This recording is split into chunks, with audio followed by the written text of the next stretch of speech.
Salam and welcome back to SomaliDispatch.com's YouTube channel. My name is Abdulqadir Guled.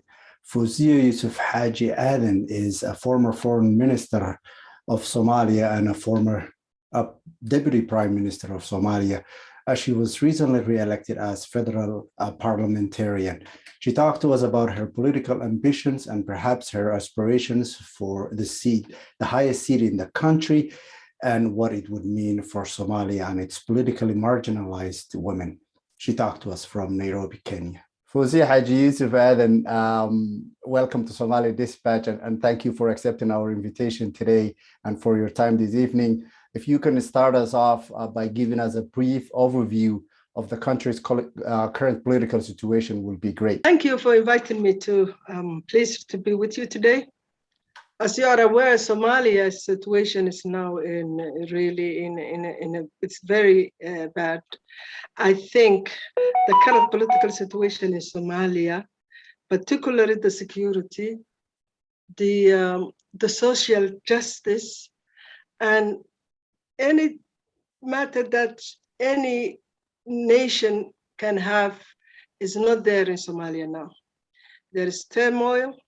It has been there for quite some time now. It needs the lack of political stability, reconciliation, a strong and legal system. All these are missing in Somalia now. And unless this are fixed, Somalia will never be a stable government. The elections which were delayed since the last November are taking place now, but they are not free and fair elections. It's a dire situation. And the root cause of this problem is the 4.5 system and the indirect elections, which are causing all this political standoff, and the development of the country is delayed. The parliamentary elections are delayed. The irregularities and lack of transparency is destroying Somalia, and the system is unprincipled and unconstitutional. It has to be changed. It's turning clans, families, constituencies against each other. It's a problem created 20 years ago, just for the first 4 years, but it has been there now for 20 years. And this is the problem the Somalia is facing now. On top of that is the Shabab, the Daesh, and all these are also another problem that needs to be addressed. The political stability of the country is worsened by the negative relationship between the Village Somalia and the member states of the country. This is also another problem that's causing all the problems in Somalia. Another major issue is the lack of properly constituted army and police force, which are really also one of the major problems, because until the national army and the police force are properly formed and get their own command system and barracks and integrated, Somalia will never be able to defend its boundaries. It is internal issues.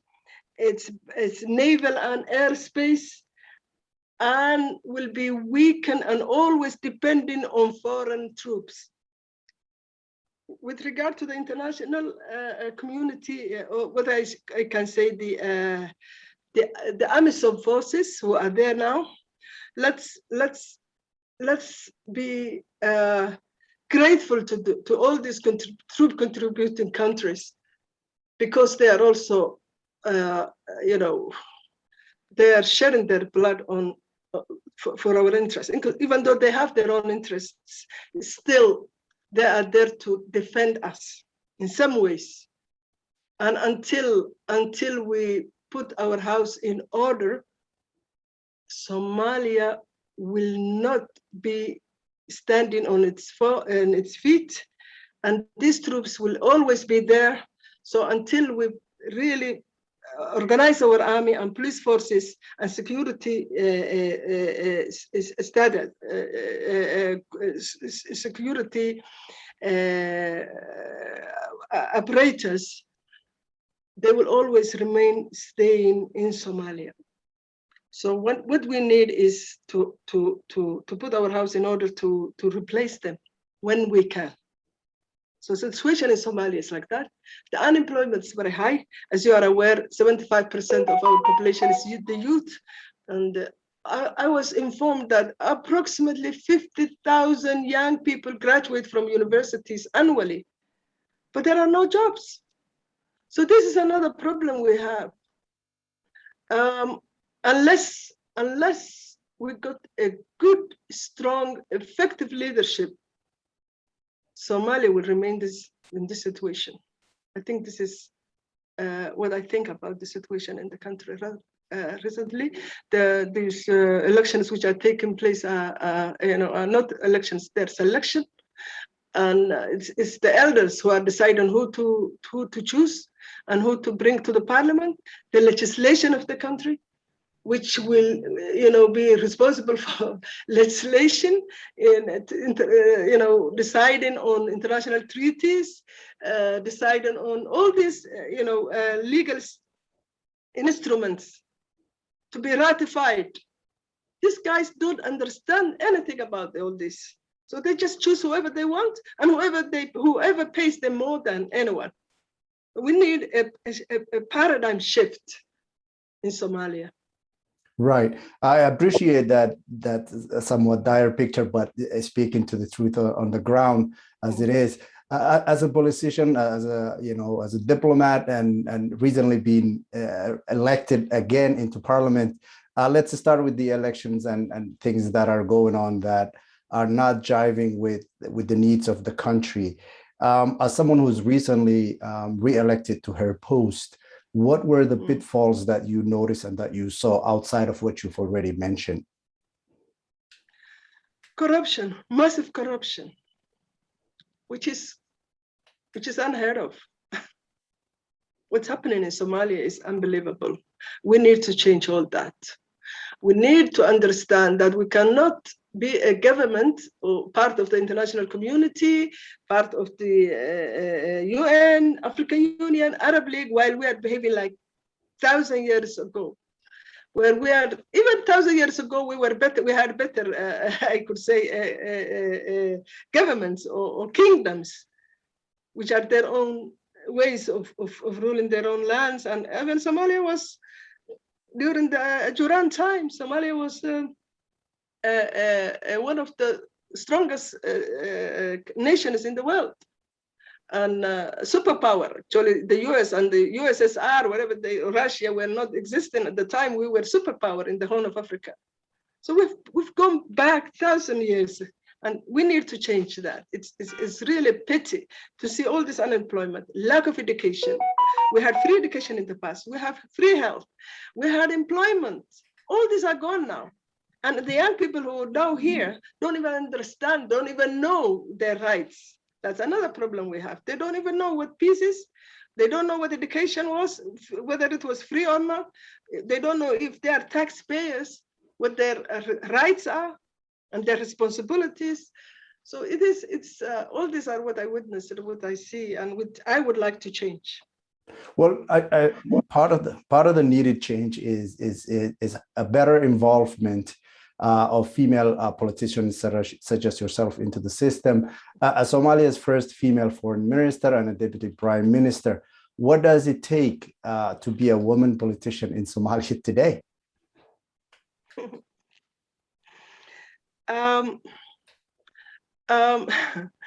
Yes, it's true. I held the highest position in Somalia and even in the region and even in the Arab world.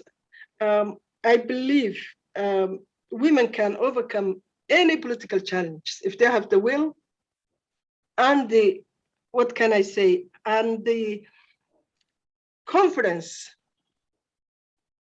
And not if they don't stop, they can reach anywhere they want. Unfortunately, many women don't have that either confidence or the interest, thinking that men will always put them back. Yes, men will try, but if you really don't go back or stop, they will respect you. So as a politician, as a woman politician, I've been there. I've seen all the challenges I went through. Whether it is, heading institutions, not just the political offices or the political offices, them, but you have to be strong and confident to really do something for your people and for your, country. What role, I've read up on you, and you give a lot of credit to your family, specifically your father, a well-known personality in Somalia and the Horn of Africa and outside as well, Yusuf Haji Adan. How did he influence you? What kind of role could fathers play in inspiring women to step up and perhaps help out the country in the political mess that it is in now? And not just politically, but overall socioeconomically as well. My father was my role model. And coincidentally, he did his first degree in education. I did my first degree in education, even though I did also my master's was, I'm a graduate of University, Johns Hopkins University, political public policy, international relations and public policy. He became a politician. He started the first political party in Somaliland, which was the SNS. He was the founder, and he had 5 other members who were with him. That was in 1941 when he came to the country. I started my political party later on. It's coincidence. I did not try to follow him. I did the first political party during Egal time, and Egal stopped it in Hargeisa. And then I restarted it in 1910 during the Silayo time. I also became a diplomat. He became a diplomat. And he was my inspiration all through these years. He was my advisor and my, my backbone when I was establishing the University of Hargeisa. He advised me. He reminded because I had a lot of challenges then, I come complaining and tell him, Dad, this is what happened, so-and-so did that, so-and-so said that, he would remind me of his time when he was establishing the first elementary school with Mahmoud Ahmed Ali. And he will even recite the poems he did when he was complaining. So that gave me a lot of support and understanding that then some of them were like, all these people will always put you down. Some of the poems, if I read it, it will be really very, very emotional. They will always put you down. Don't ever look down, go up. Look up and go up. Right. So that's my father. And I'm, passed away now. But he was my inspiration, and he was to many people in this country. He educated many, many people. History looks at your father fondly, and may God rest his soul. So now you are moving 2022, from 2021 to 2022, you're re-elected as an MB, as I said. How could you best represent your constituency, given that there are clear political contradictions in the country, be they North and South, or even within the South? Thank God I'm very strong enough to take from both sides, the hits from both sides. I represent my constituency fairly and strongly in terms of representation in all areas of concern, example, education, health, employment, whenever they need support with, anything when they come here in Mogadishu, I support them, I represent them, I defend them. Somaliland and Somalia came together in 1960 as two. And of course, we all are aware of what happened in 1988 and after that. It is up to the two Somalis to decide what the future is. And we have to all work on a peaceful agreement, whatever that means, a peaceful agreement between the two. And I hope it will end up in a referendum, which will be fair to everyone. I am born in Hargeisa, which was founded by my great-grandfathers. I love my people. I love where I was born and everyone who's there. But I decided to be in Somalia and to run for president in Somalia. Right. Because I believe even Africa should unite. I just wanted to get your take on how the political situation between the South and the North is politicized. It's weaponized, whether they be, for separation or for unity. Do you see value in that? Do you come across that sentiment? And how do you feel when you come across both those sentiments? I'm for union, but I am also for democracy. I want all Somalis to unite. There is a strength in unity. Look at Nigeria. It's the largest and the strongest country in Africa because of the numbers, over 100 million. Look at US. Look at Europe, Russia. I mean, Brazil. Somalia is very, the Somali territories are extremely rich. And everybody in this world is having eyes in Somalia.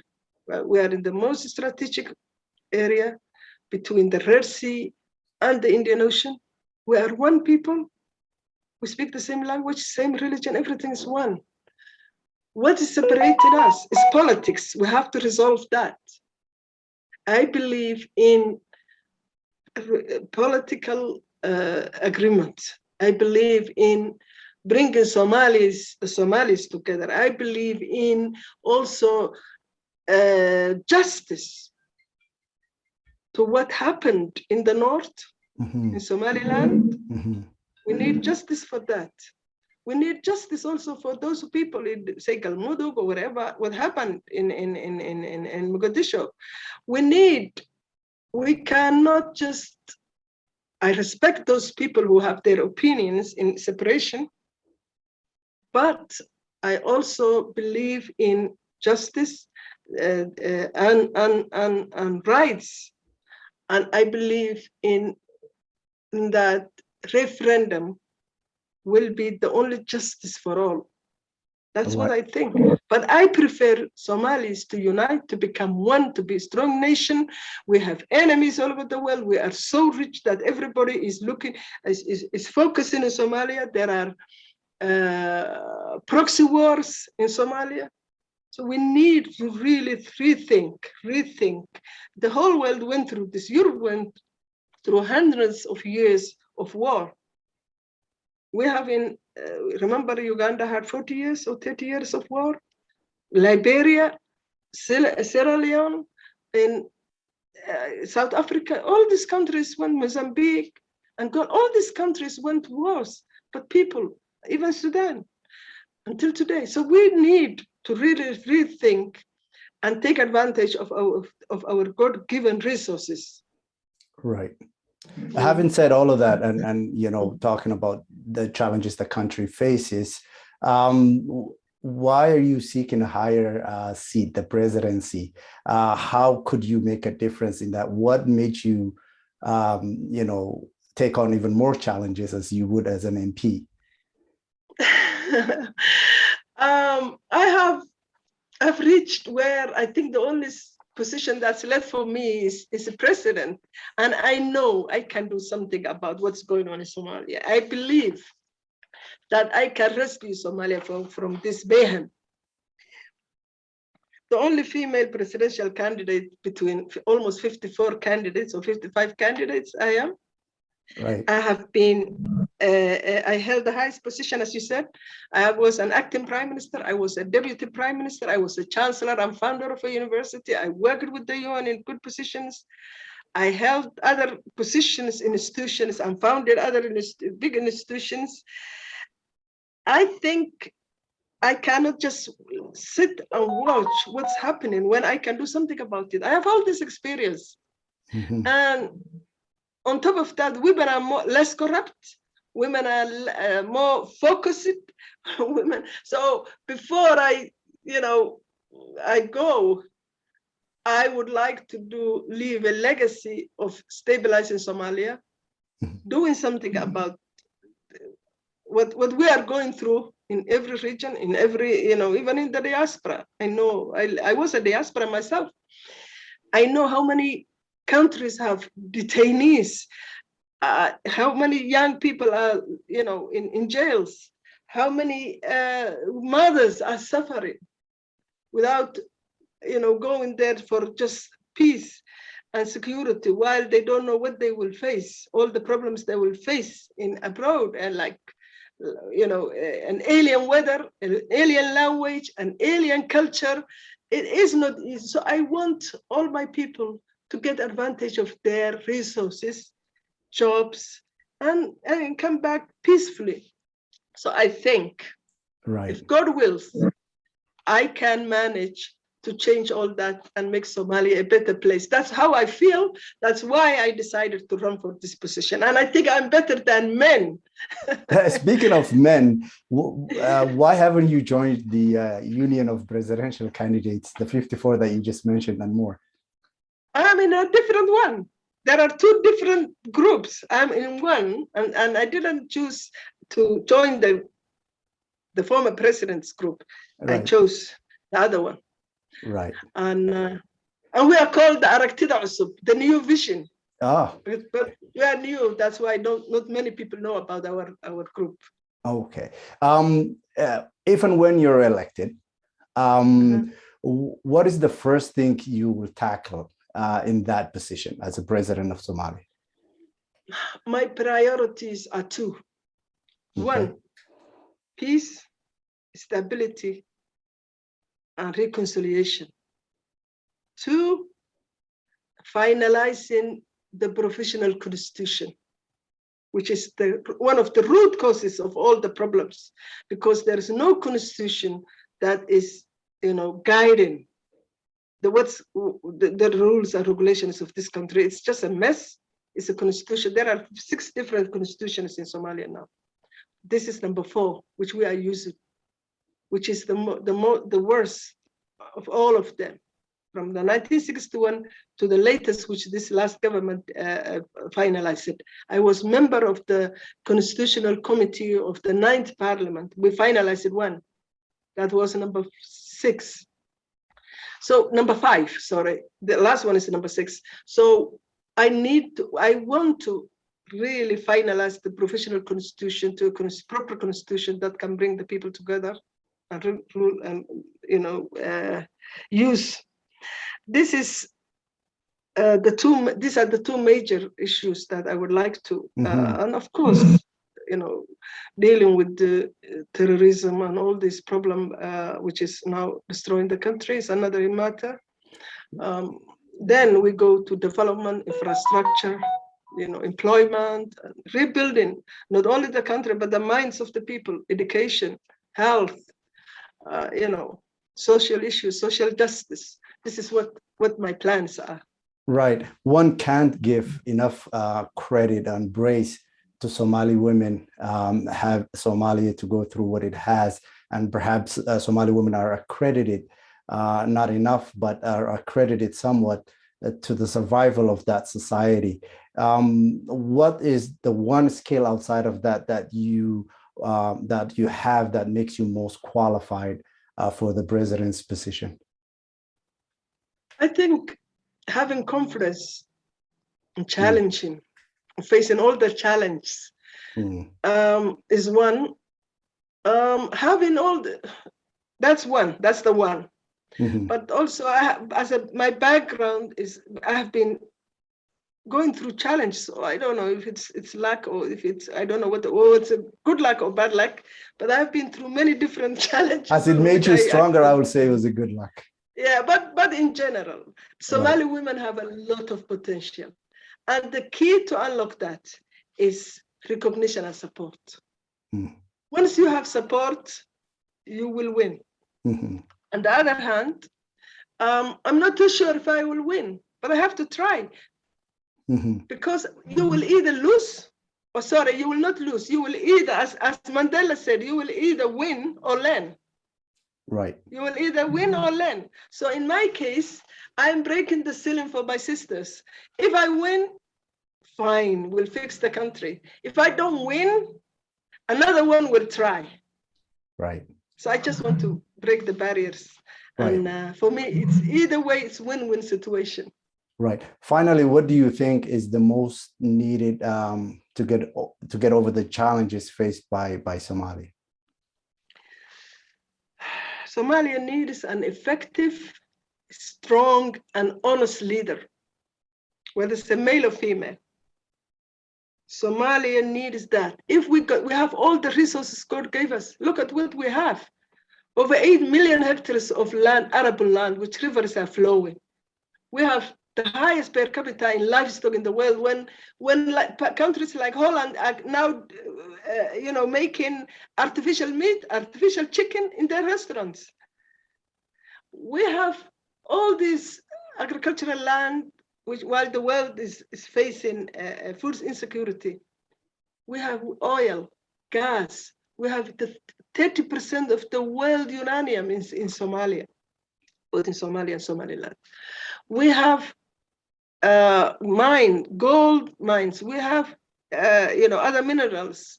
We have coal, anything you can think of. A very small population, extremely small population, empty land. That is Somalia.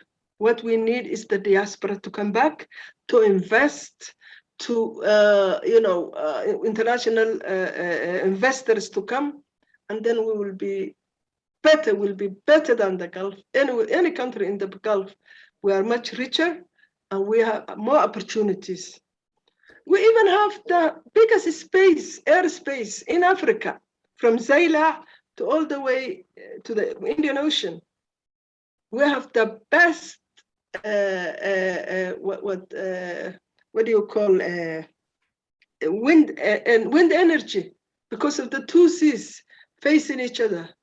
Anything, the carbon, we have zero carbon. There is carbon trading in this world now. We have no carbon, it's heaven here. So we need to really think of how to make use of that, all that. I can't thank you enough for joining us today and answering these pregnant questions. I look forward in talking to you in the future as Somalia recovers and perhaps deals with some of the issues that are currently facing that country. Thank you so much this evening for joining us, and thank you for your time. Thank you, Abdul Qadir. Thank you very much.